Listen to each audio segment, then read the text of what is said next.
Assalamualaikum warahmatullahi wabarakatuh.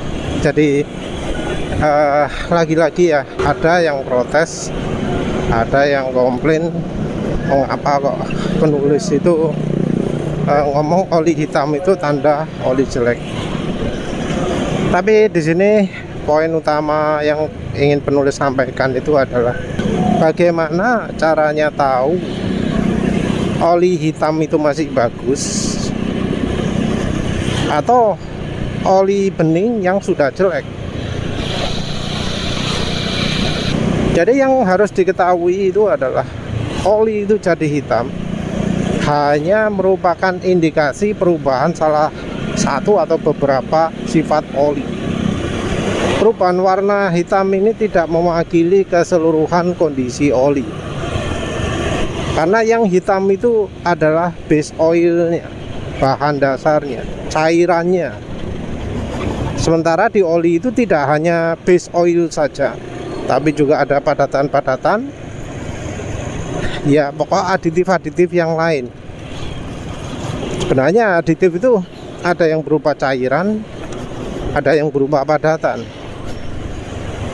Yang berupa cairan itu bisa dari base oil campuran yang lain, bisa juga dari viscosity index improver. Ester itu ya termasuk base oil ya. Jadi yang namanya perubahan sifat oli itu bakal tergantung dari base oil ini. Kita ngomong base oil ini sebenarnya juga rancu ya, karena base oil itu ya dari yang menyediakan base oil itu kadang sudah komplit ya, sudah siap. Oh ini oli kekentalan berapa, walau ada juga yang benar-benar mentah, belum campuran dan seterusnya. Kembangannya yang mengalami oksidasi, yang mengalami kerusakan, yang mengalami perubahan warna jadi hitam, itu adalah base oilnya. Perubahan warna ini merupakan ciri perubahan kimia, karena warna berubah itu nggak balik awal lagi, nggak balik asal lagi. Sesuatu yang berubah secara permanen itu termasuk kategori perubahan kimia. Kalau yang kondisinya balik awal lagi itu perubahan fisika ya. Jadi kalau penguapan itu fisika, kalau berubah keenceran itu ada fisika, ada kimia, karena ada yang sementara, ada yang permanen. Kalau yang permanen itu karena molekulnya sudah jadi berubah. Kalau yang sementara karena molekulnya jadi berubah bentuk karena efek-efek, misalnya karena shear itu ya. Ketika lewat lubang kecil, molekulnya jadi mengecil. Nah, karena perubahan ini permanen, ya artinya secara kemampuan pasti akan turun. Yang sering terjadi adalah lebih encer. Yang banyak diketahui orang itu adalah kalau oli itu sudah rusak, oli jadi kental. Padahal ya sebenarnya sebelum kental itu ada proses makin lama makin encer. Dan apalagi sekarang ini banyak kendaraan yang mengalami fuel dilution, maka yang terjadi adalah nggak pernah jadi kental karena ada campuran bensin. Bensin itu encer, maka oli jadi makin lama makin encer. Nggak ada peristiwa jadi mengentalnya. Nah, ganti oli yang pas itu adalah sebenarnya sebelum olinya itu sempat jadi kental. Jadi ketika oli makin lama makin encer, sebelum oli itu jadi makin mengental, itu kita harus ganti oli. Karena dalam kondisi oli sudah mengental itu, kerusakan oli sudah sangat parah, sudah betul-betul nggak layak pakai. Jadi daya pelicinya nggak ada. Ya memang ada saya yang menyebut bahwa oh kemampuan oli itu bergantung pada kekentalan. Itu ada benernya. Tapi nggak semua kemampuan oli bergantung pada kekentalan.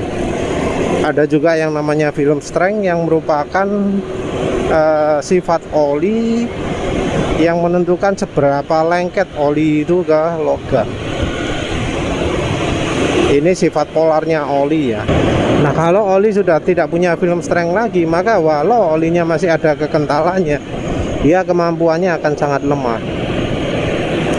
Tapi ya intinya balik lagi ya, ganti oli itu baiknya dilakukan sebelum olinya menjadi kental lagi.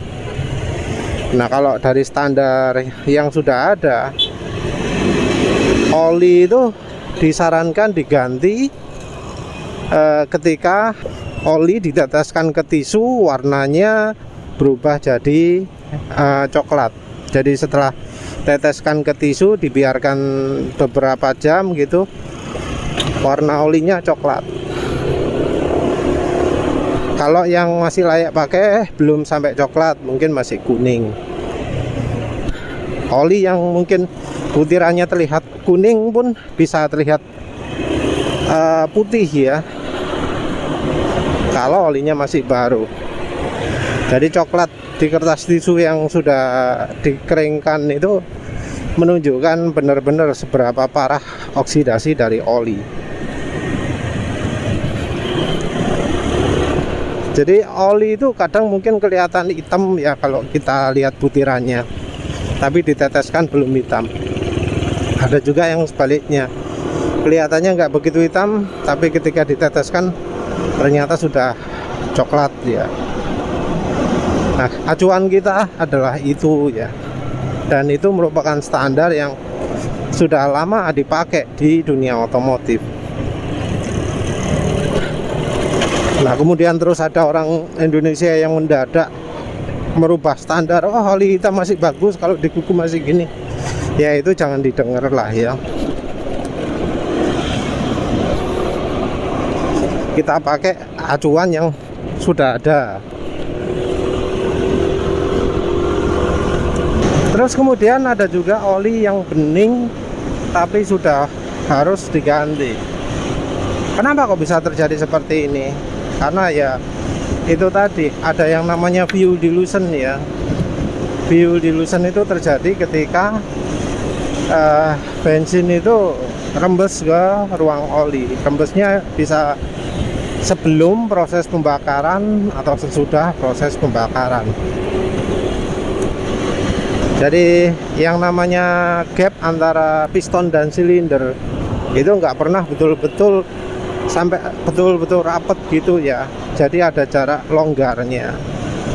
Ini karena ya jogo-jogo ya. Kalau terlalu rapat bisa ngejim, bisa macet pistonnya. Nah, oleh karena itu dibuat agak renggang. Selain itu juga ya ada gap-gapnya kan dari ring, itu juga jadi penyebab fuel dilution juga dari dinding silinder yang mungkin aus, nggak mulus, nggak ada tempat olinya dan seterusnya ya. Jadi rusaknya oli biasanya itu karena fuel dilution. Walau ada juga penyebab lainnya ya, seperti misalnya olinya yang ternyata secara ketahanan nggak begitu bagus, baik dari permanent viscosity loss-nya ataupun temporary viscosity loss, penurunan kekentalan yang permanen atau sementara. Oli itu jadi tidak layak pakai ketika mobil atau motor mesinnya sudah mulai asak-asak.